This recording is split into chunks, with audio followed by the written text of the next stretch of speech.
Mark Kaysen, and it is Friday. And believe it or not, this is the end of week 3. That's unbelievable. You talk about time flying, and it is flying. So this is Showdown. I'm Mark Kaysen, walking in here with moments to spare. In fact, no moments to spare. I'm just here. And I believe Stephanie will be here any moment, but I'm sure she was counting on the fact that I would be here, and I am. So not a problem. Oh, well, I knew it. 100% guaranteed. I was positive that that speech last night would be incredibly good. In fact, it was so good that all I've heard all day long is Republicans crying about it. Now, of course, they have a different way of crying than most people, maybe, but it sort of amounts to this. Oh, Joe Biden is such a mean man. Isn't it terrible? Why is he so mean? Why is he not nice to us? Why is he hurting our feelings? Why does he come to the Congress and say such difficult things to us? Hi, Stephanie. No sound, but that's all right. Do you hear me? Okay. Well, we got to push a button somewhere. Can you hear me now? Go, fine. I'll tell you, I think that what you were doing is trying to give me an example of what Republicans wish would happen to Joe Biden. Because as I was saying before you showed up here, all day long, all I've done is talk to Republicans who are crying. They didn't want to hear what they heard last night. They didn't. No, they didn't want to hear a president who had guts and intelligence and energy and youth. No, they didn't want to hear that. They were hoping that the old man would fall over on his way up to the dais. I mean, that's what they were hoping for. That's what they were hoping for, but that's not what they got last night. Oh, it was not what they got. He was on it. He was on it last night. He absolutely was. Now, if they were looking for somebody that came across in a way that was pathetic, they would have had to wait about an hour and a half, and then they could listen to poor Senator. Let's see, what's Kate's last name? Kate Britt from Alabama, because she looked like maybe she was going to fall apart. In fact, she seemed to be on the verge of crying at any moment. And then all of a sudden that crying switched into excited laughter and then back to crying. So I guess she was sort of having psychosis. Yeah, some kind of a bipolar kind of thing. But no, look, hey, no problem. We're not against bipolars. No, right? We're not. No we way. We support mental health now. We support mental health. Absolutely. And we could probably get her some. Maybe I can find a sponsor who would sponsor her. So we're going to look forward to not hearing from her ever again. Right. Probably. I think her career is probably sunk. I mean, really, anybody raises their hand and says, what about having Kate Britt involved? I mean, they won't even get past the end of the sentence and somebody will say, did you forget that disaster? No. Exactly. Yeah, let's wait until her next lifetime. But not this one. Nope. I'm glad that he kept it right on, Biden stayed right on the facts. This is where we are. This is where we were. This is where we're going. He didn't attack anybody. He did exactly what he needed to do. It was lovely. But they take it as an attack. They're saying that they were attacked. How? And here the first thing is, it's sort of funny that they think they're attacked because this old man who was so doddering, according to them, that he wouldn't even be able to make it up to the dais before they had to call an ambulance. I mean, that's what they were proposing as, the result for last night's speech. And then after what they got, and all they're doing is crying. I mean, we know that Donald is laying under his desk in the fetal position. That's his normal end of the day routine.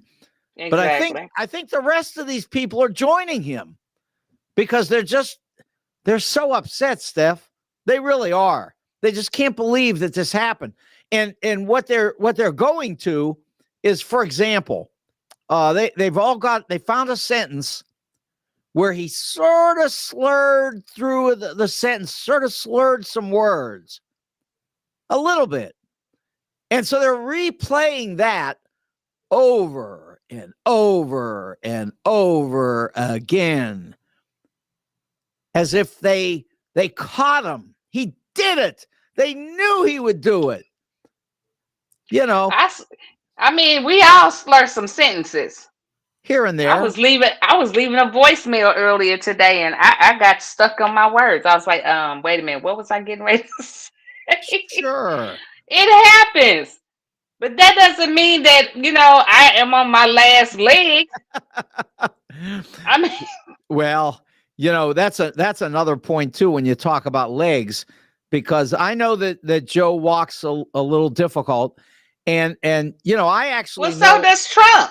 Trump with that one flop leg. Yeah, well, I don't want to get. I've got a chiropractor, but I'm not sending him over to Trump. But I will send him over to Joe Biden. That's Eric Naputi here in St. Louis, and everybody goes to Eric.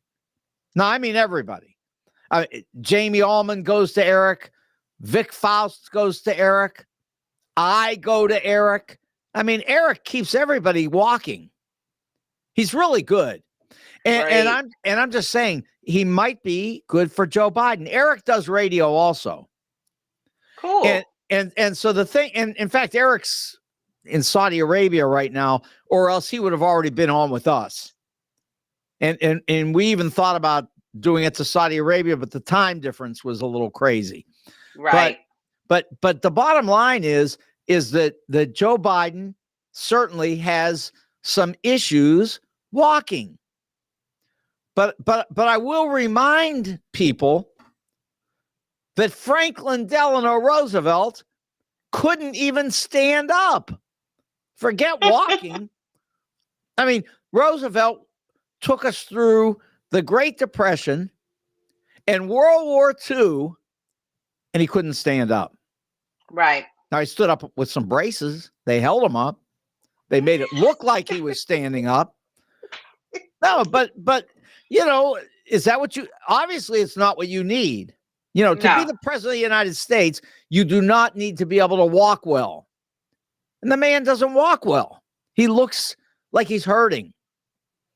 Now, I know he rides a bike, so that's a good thing for him.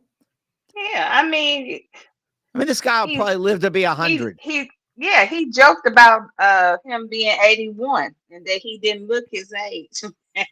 Right. So he doesn't look his age. He looks 90. But but look, is that what we base this on? Well, then what? I mean, when we go through and look like that, then what does Trump look like? If come on now. But he got the little hair thing that looked like a bird nest. He got wrinkles. He got one good leg, and he got dementia. But we want to put him in office and not keep Biden. Come on. Yeah. See, the thing is, all the descriptions you gave were true, but to me, those descriptions are not necessary, because all you have to do is go to the details of what he has done in his life. That's true. Because those things are horrible. He can't help the fact that his hair looks insane. Now, I admit he could shave his head, but look, I could shave my head, and I've refused to do that. I mean, there's not much left to shave, but I'm just saying that, my brothers always say, well, get rid of the rest of it. Yeah. Mark, I done known you for so long that it wouldn't make a difference if you did or didn't in my world. Because you still my Mark. Yeah. Yeah. This is, and the truth is that my beard is so much better than my brothers. Now, see, they've shaved their heads, so they want me to do the same as them. See, that really, they just don't like how they look, and they want me to look like that. And I just am not doing it. Not doing you it. Holding on to the end, babe. That's all. You just holding on to the end. I get it. All the way. But so I've worked real hard at making sure that this is better than theirs. Mm-hmm. So, yeah, that's all. Anyway, look, I feel sorry that Donald has some of these problems. He doesn't always look so hot. He's got issues. He's got some issues with the way he speaks. Even that wouldn't bother me at all if he weren't a maniacal sociopath. That's true. That's a That's problem. true. Yeah, that part's a problem. True. Yeah, and the fact that, for example, today he is meeting with Viktor Orban at Mar-a-Lago. Now, Viktor Orban is the head of Hungary. He puts people in jail who are part of the news media in Hungary. He jails them. I don't know if he's killed anybody yet. He's a Vladimir Putin guy. Mm-hmm. And so he's over with Donald because the two of them are Vladimir Putin guys.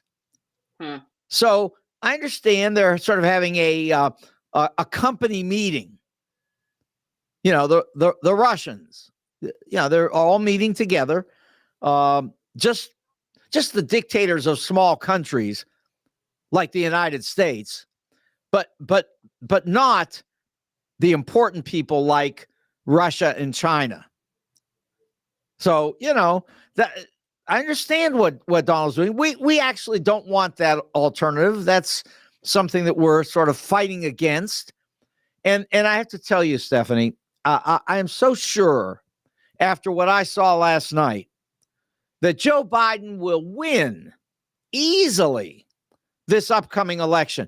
In fact, I'm just so unhappy that it's only March because we've got 8 months.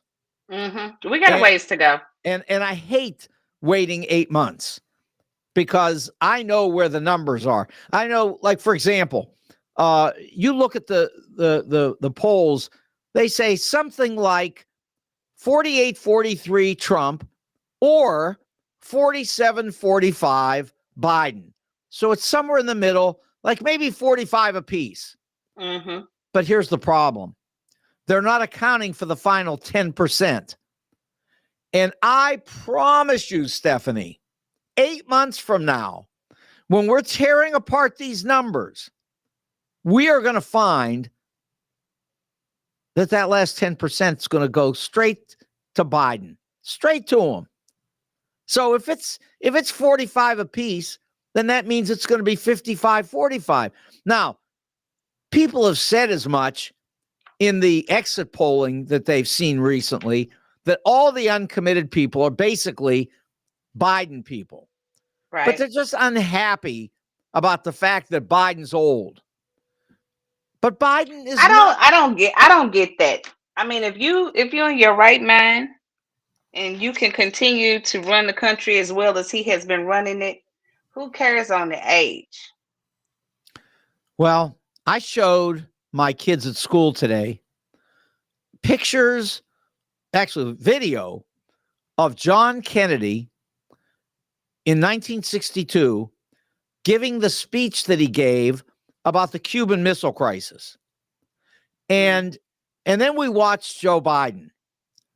And, it's impossible to miss the fact that if you've got 40 years difference, the young guy's going to look young and the old guy's going to look old. True. I mean, there's no way around it. You're just not going to look the same at 81 as you do at 41. You're just not going to. Now, I asked the kids, what do you think? Because they don't really know the whole story about people not liking Biden because of his age. And I asked them, how does he seem? Does he seem like he could be president? They all say, sure. They're fine with it. They know he's old. So that's all. No big deal. Now, I know that there were people today, certainly like, for example, on Facebook, saying that Joe Biden is so angry. Well, I'd be angry too. If somebody tried to steal the election, smash through the Capitol, beat up policemen, threatened to kill the vice president of the United States, and call the Secretary of State in Georgia and try to get the votes changed. I think I'd be angry. Right. Don't you think that's enough? Yeah. I just saw a flash come over saying Charles Barkley. Yes, he did. Go ahead. You saw that? Oh, I know. Tell him. Yeah. It is turn Biden apart because he's saying that why is he always just caring about, and the Democrats, because they only care about blacks every 4 years. Yeah. And I'll say this. When it comes to some Democrats, that's true. Mm-hmm. Some. Now, Joe Biden has shown through this entire presidency the opposite. He has absolutely thanked black people every day of his presidency for getting him across the line. He knows they did. He appreciates it. And he has done everything possible. He is pushing 2 voting rights acts, including the John Lewis bill, to try to strengthen the opportunity for black people to vote. He's been pushing for those for 2 years now, or a year and a half anyway, and the Republicans have been blocking it. So, he's doing everything he can. And his relationship with Jim Clyburn, I mean, that's no joke. Right. I mean, they are close, and he, that is Biden, loves the fact, and should, that Clyburn made him president. He doesn't deny it. No. He's not playing the Donald Trump game. No, he loves that, and he does truly love the fact that black people pushed him over the line. They just did. He knows the numbers. Without black people, Joe Biden would not be president. It's that simple. That's why he's president. So that's it. Now, in the upcoming election, I'm going to say the same thing that I said in the 2020 election, which was the same thing I said in the 2016 election. Donald Trump will get, I must need immediate mental assistance. I said the wrong name. So, okay. So Donald will get about 8%, maybe 10 black voters, 8 to 10%. Now, he should get 5%, but there are some people out there who will support him, and I don't know why. I have no guess. Maybe Donald promised them something, but they better be careful, because Donald has never followed through on a promise. He lies. He steals. He defrauds companies. He makes up companies that aren't even real like his so-called university? I mean, really? Trump Right. University? Are you kidding? I mean, he had to pay $25 million because it was fraud. But even without the 25 million, we all could have said, this is fraud. It's Trump. What are you talking about? There's nothing I think the honest about bottom this guy. I think the bottom line is that you have a lot of people who don't want to vote for Trump and who don't want to vote for Biden because they're just unsure on both sides on who will be the better president. So they just like, I don't want to vote. The bottom, we have to get people out there to vote, regardless on who you want to vote for. We need to rally and make sure that people are going to vote. Yeah. Period. But I don't think that they believe that Donald might be a better president. I don't think that's the problem. I think the I'm not problem, thinking that's the problem either. yeah, I'm saying that, if it came down to Trump and Biden, it's like, okay, well, we don't want to vote for Trump because of all of this. Then you have people say, well, we don't want to vote for Biden because he's old and he gonna die. yeah. So it's like, well, why go and vote? No. But I think that's not the conclusion. I think what they're going to conclude, and we're going to see 8 months. I think what they're going to conclude is I'm not voting for Donald. And they keep thinking maybe there's somebody else besides Biden, but there isn't. It's Biden. That's who they're going to have to vote for. Now, if they're right, and if Biden dies at 83 or 84, I mean, I don't hope that for anybody, but if he does, then Kamala Harris would be the president. And I think she'd be a fine president. Mm-hmm. But I understand this is America, and people will say, oh, no, not another black one. Really, that's the deal here. All you have to do is look at like Glenn Youngkin in Virginia, who used black people to win by scaring people in Virginia. And that's been done everywhere. That was the old Willie Horton thing that George H.W. Bush used to beat Dukakis with that crazy Willie Horton ad. And that's what they do. They constantly rev up the fear that you might end up with a black person living next to you or at your school, or you might have to study black history. I mean, who knows? But they're worried. They're crying. They're crying tonight. That lets them know that the prejudice is still living, alive, and breathing. It's just steadily breathing. It's not going anywhere. Like we talked about it a few days ago. It's a little better, but it's still breathing. It's still breathing. I don't think there's any doubt about it. And I don't know how it would ever go away, Stephanie. I mean, I agree. Again, like I always bring up the fact that I'm Jewish, and I say they're just people who hate Jews. They just do. I mean, if you get to the point in America where they hate you, but they just can't bother you anymore, that's probably the best alternative.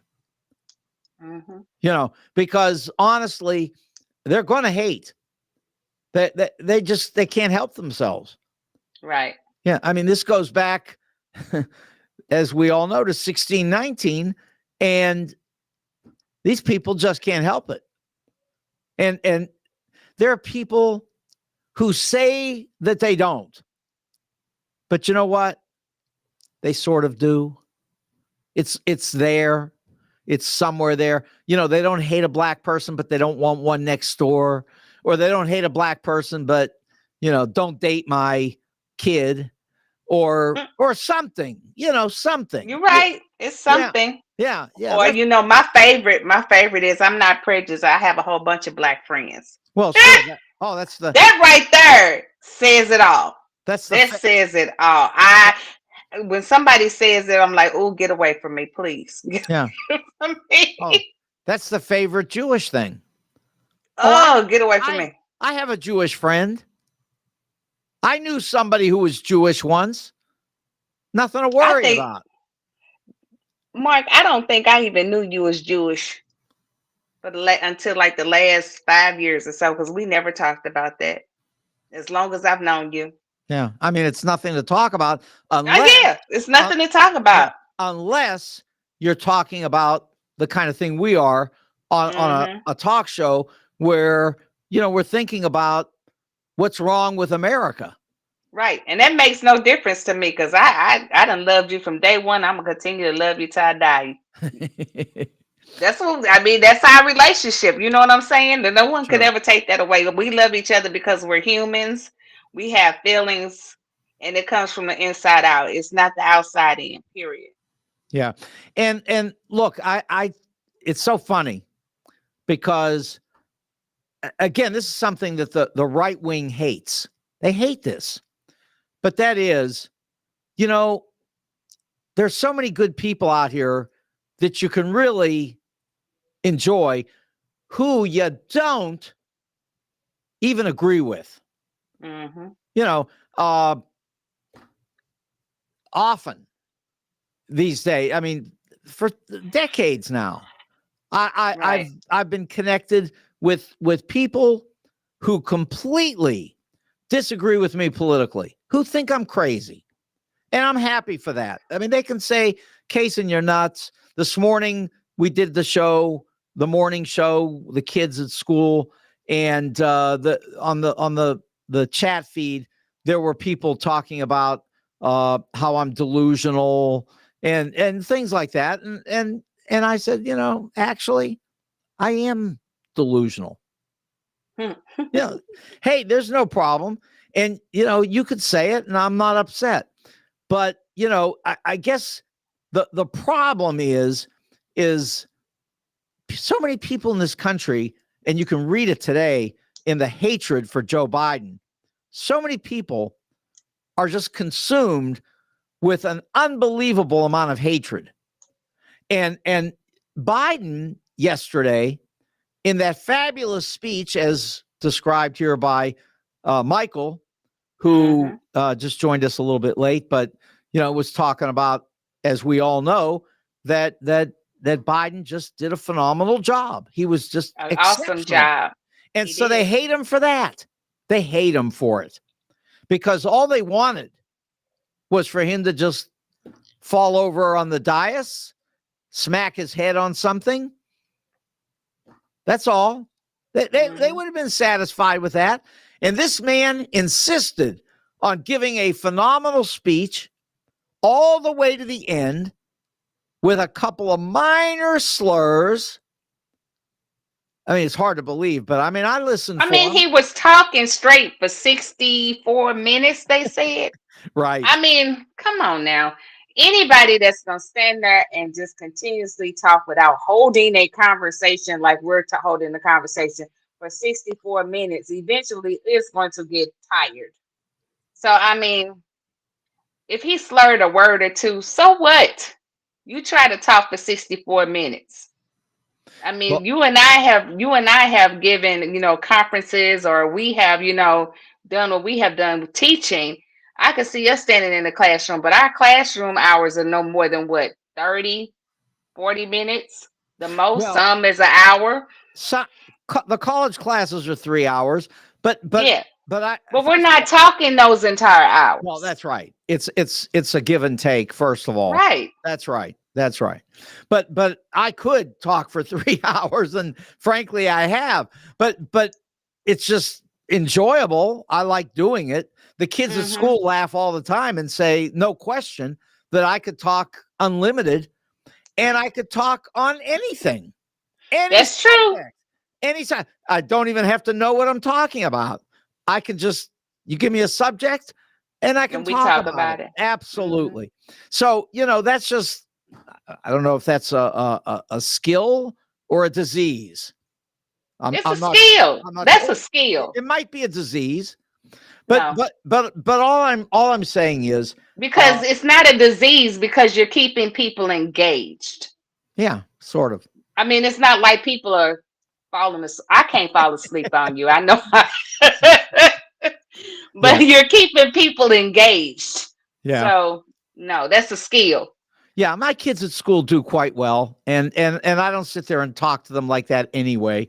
In fact, I make them talk, and I make them actually get the experience of being involved in conversations in a way that they're going to have to do, certainly at the college level.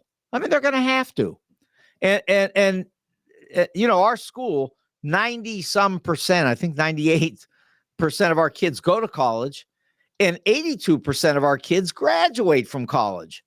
So that's, a great record, but it means that they have to be shaped up for college. They got to be prepared.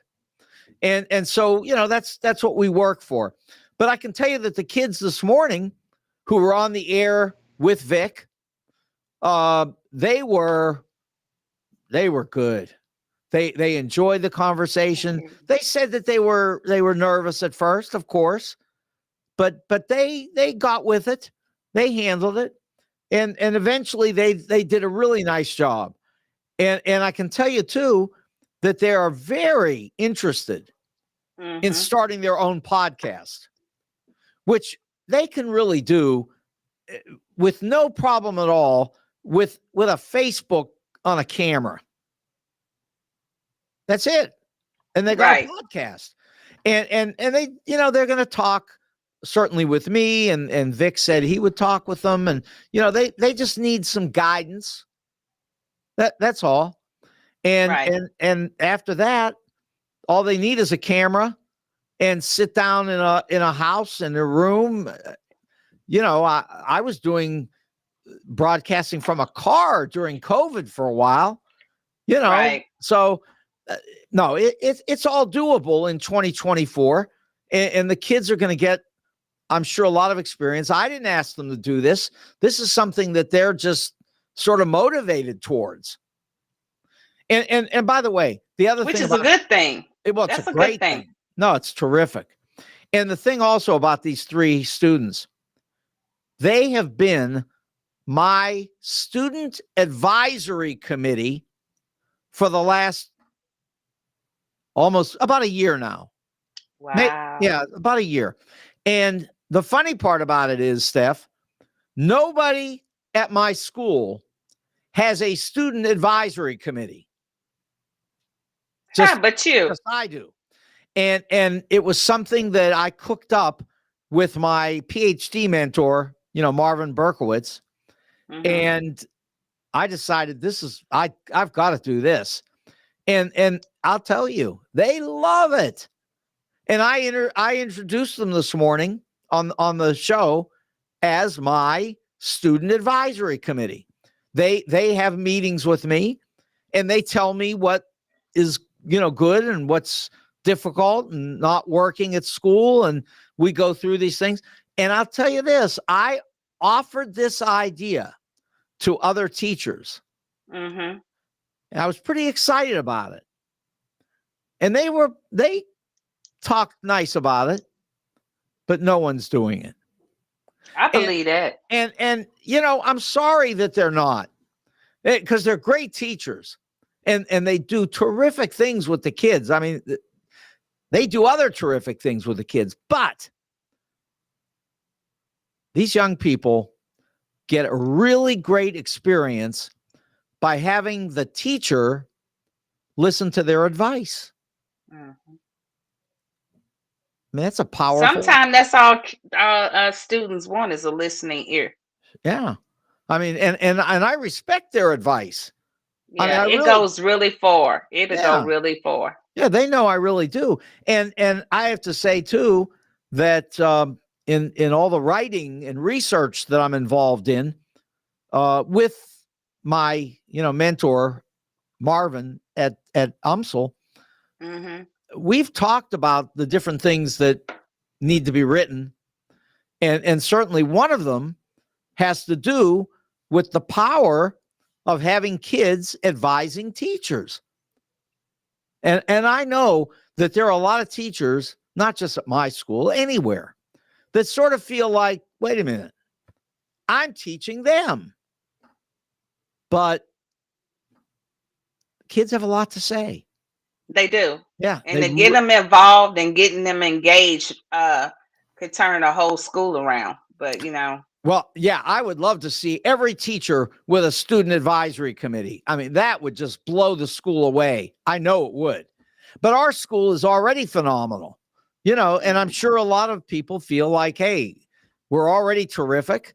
So what do we need to do? But I just happen to like the idea, and I'm going to write about it. I'm going to write about it. The kids are taking notes about what we do. I'm taking notes about what we do.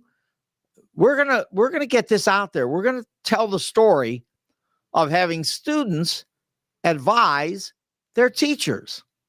Mm-hmm. Just, that would be nice. It's a nice left-wing plot. It's radical enough, but it's also sensible, I think. Yep. Yeah. But guess what? Go ahead. I can't hungry. guess. Oh, aren't you hungry? OMG. It's already 4:38. Boy, time flies. Yeah. So, let me say that there's no question. The food at Wendy's is incredible. Yes. And in fact, we talked this morning about actually having a meeting with our kids, with some of the students at Wendy's. And the kids are going to love that food. I mean, they have all the kind of things that the kids are going to, the hamburgers, the patty melts.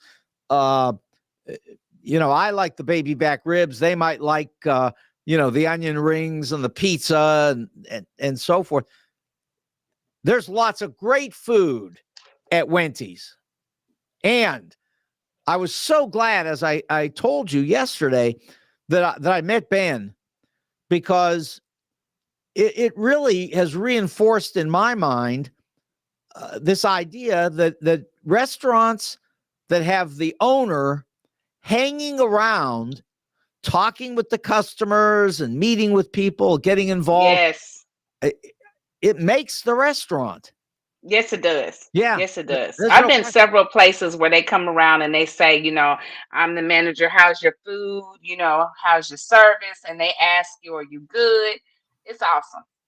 Yeah. Well, I'll tell you. It makes you feel a certain way. You might know this. I think you do.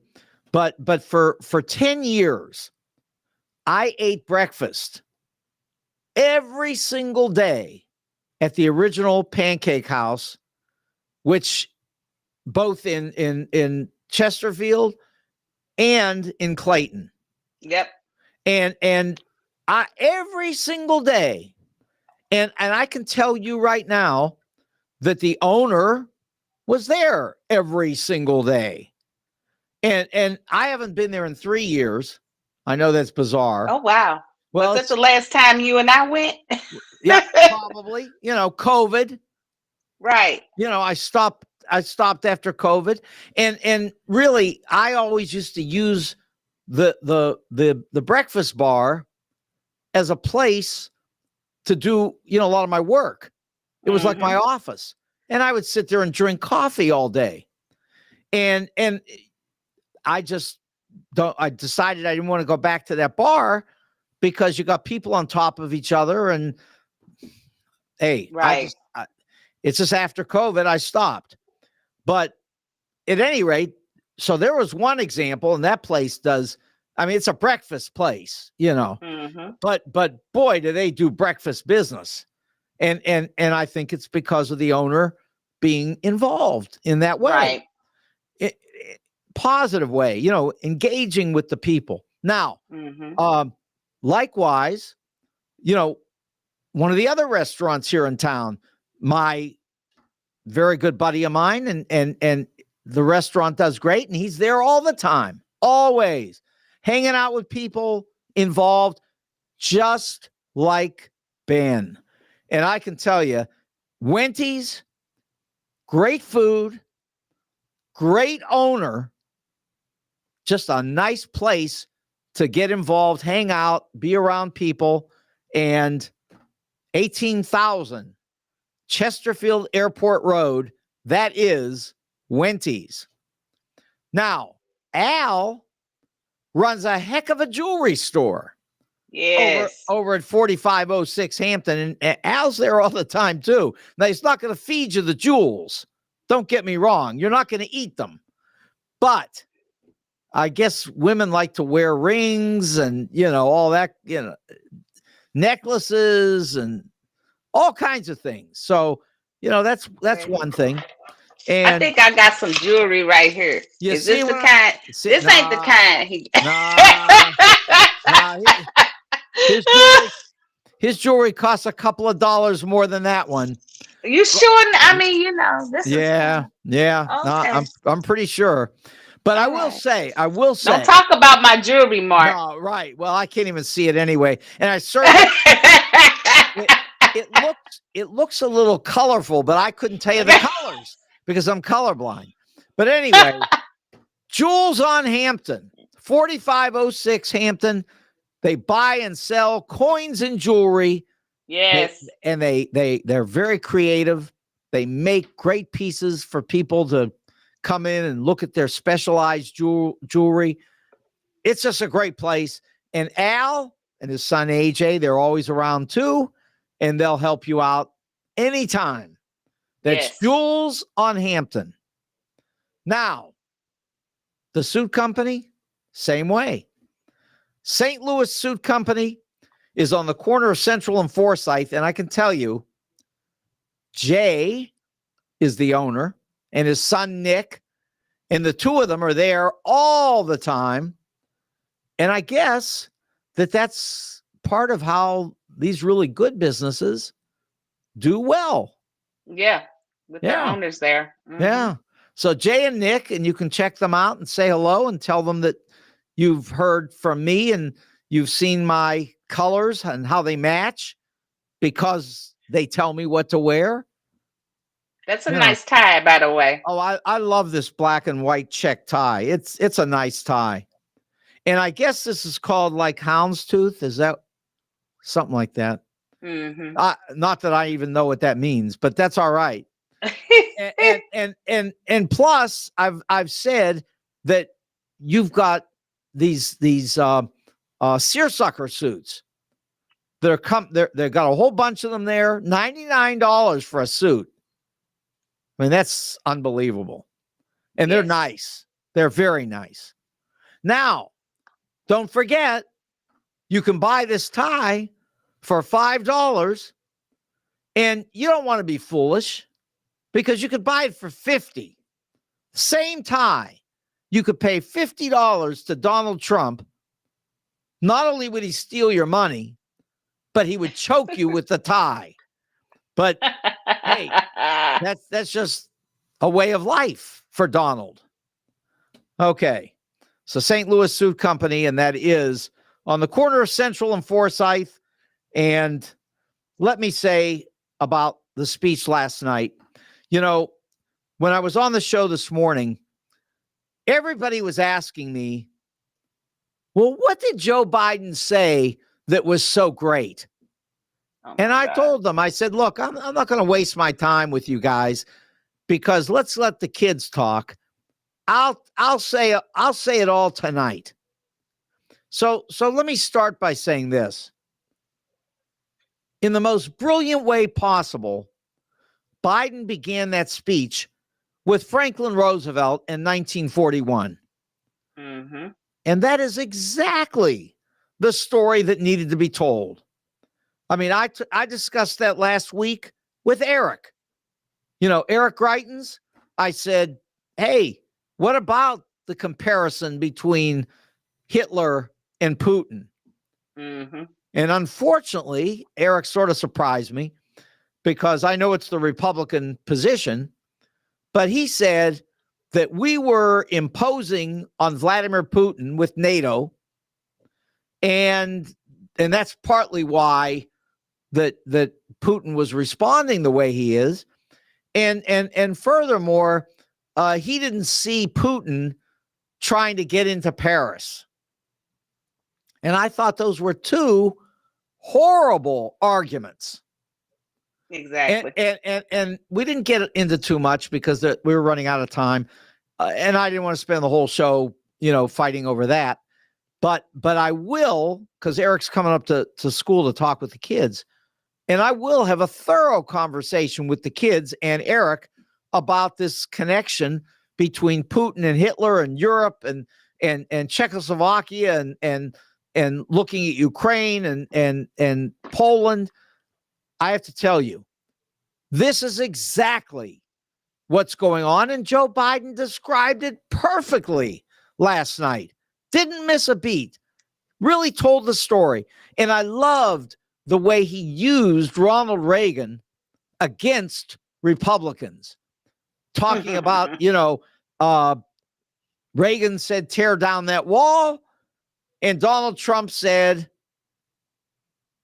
do whatever the hell you want with them. If that doesn't give you the contrast that tells you where your vote needs to go in this election, I just don't know what does. And I don't know why, but I'll tell you, the people on the Republican side aren't being moved by that. No, not at all. No, they're still going to be where they are, feeling the way they are, saying what they are. Yeah, I don't understand it. I really don't. And furthermore, the thing with the Supreme Court, that really antagonized Republicans. They got furious and they were so angry.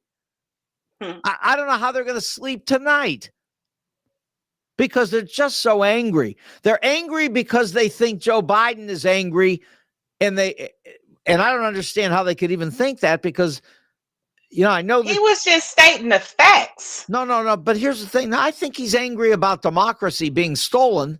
I think okay. He's angry about that. But here's the thing. If you're a Republican and you say that Joe Biden has no mental acuity, the man can't think, the man can't speak, the man is incompetent, he's old and doddering. Now, if he's all those things, well, then he would be bedridden on hospice. That's right. So how was he able to give that speech last night with all the anger that they are feeling from him today? So I just don't get the connection because, I would think that the best conclusion they could come to is that maybe it was AI that did the speech last night. It wasn't really Biden, or it was a body double, or something. I mean, because the only other thing that they can come to a conclusion on is that this guy is not dying, because he's not. And they want him to be dying. He looks straight up and alert to me. So yeah, but they've invested so much in this. Now, I will say this, Stephanie. Here's one thing they didn't talk about. I haven't heard one person yet, and I really give them credit for this, and I'm not even joking. They're not talking about him being a pedophile. Not this week. Because they usually say that he's a mentally deficient pedophile. That's what they think he is. And, that, I mean, I'm not even going to repeat how they came to that conclusion. I was going to say how they figure that he's the pedophile. Okay. What is Trump? You asked the question, so I guess I'll tell you. Okay. Joe Biden tells the story about how when he was a teenager, he was a lifeguard. Okay. And when he was a lifeguard, the black kids used to come up to him and they saw all the hair on his legs and they were sort of amazed by the blonde hair on his legs. That, they have concluded, makes this man a pedophile.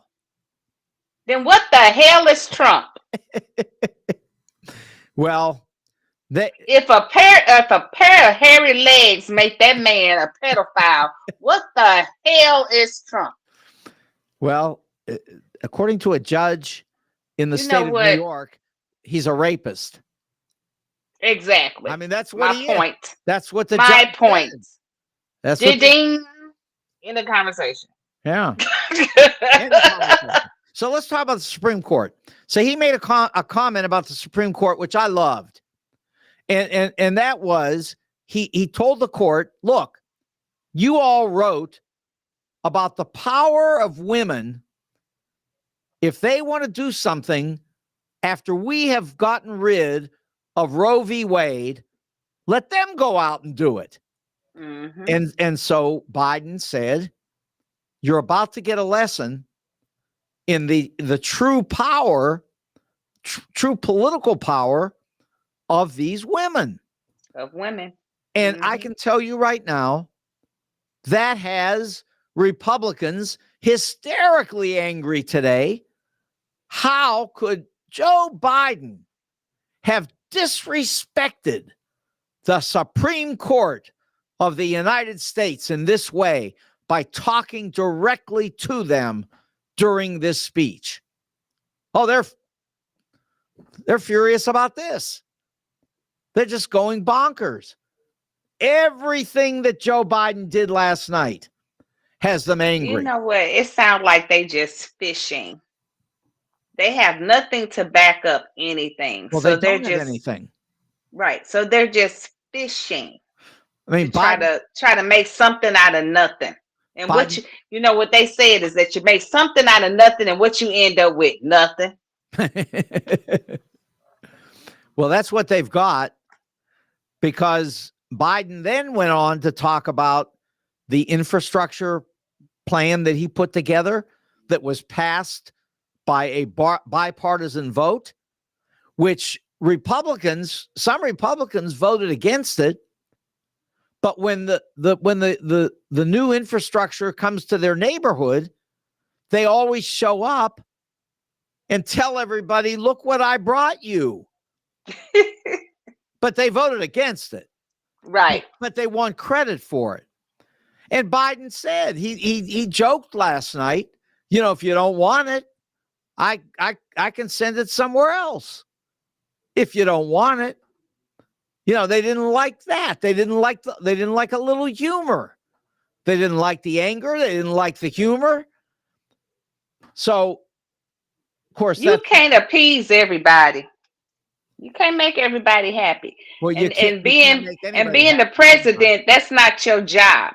Your job is not to walk around and pat everybody on their head and give them, lollipops and smiley faces. I mean, you have a whole country to control, and you can't appease everybody. You can't. Yeah, but so they need to get over it. But in a way, Biden even did that, and they didn't like this part of it. When the speech was over, he lollygagged around the Senate, or the House of Representatives, and he just hung out with people and talked to everybody. I mean, he didn't want to walk out, because this guy loves being around people, being engaged, having conversations. He just likes it, which is why they call him such a great retail politician, because he just likes to hang out with people. Mm-hmm. And again, that's got to send these people insane, because where does he get the energy for this? I mean, the man spoke for over an hour, and he had more pressure on him in that speech than anybody that we know will ever have. Mm-hmm. That speech was his whole life in front of him. I mean, if he blew that speech, it was over. And if you remember last night, I said to you, he's going to have so much adrenaline that there's nothing that will stop him. He is going to go for 1 hour, totally psyched on adrenaline, and that's going to be it. And he's going to nail it, because when you're really motivated that way and your hormones are flying, you become very powerful. And it did work for him. And that's that. There's nothing else to say. He did it. And I loved at the beginning, and I've watched it a couple of times now, or even 3 or 4, because of the different groups of kids, because I had them watching. But I loved at the beginning where just before he started talking, after he had gone through the whole crowd, shaking hands and doing what he loves to do, and he got up there and he said, this might be a good time to go home. The guy, he was even funny, self-deprecating. Look, everything that the Republicans thought that he couldn't do, he did. Yes. Every single thing.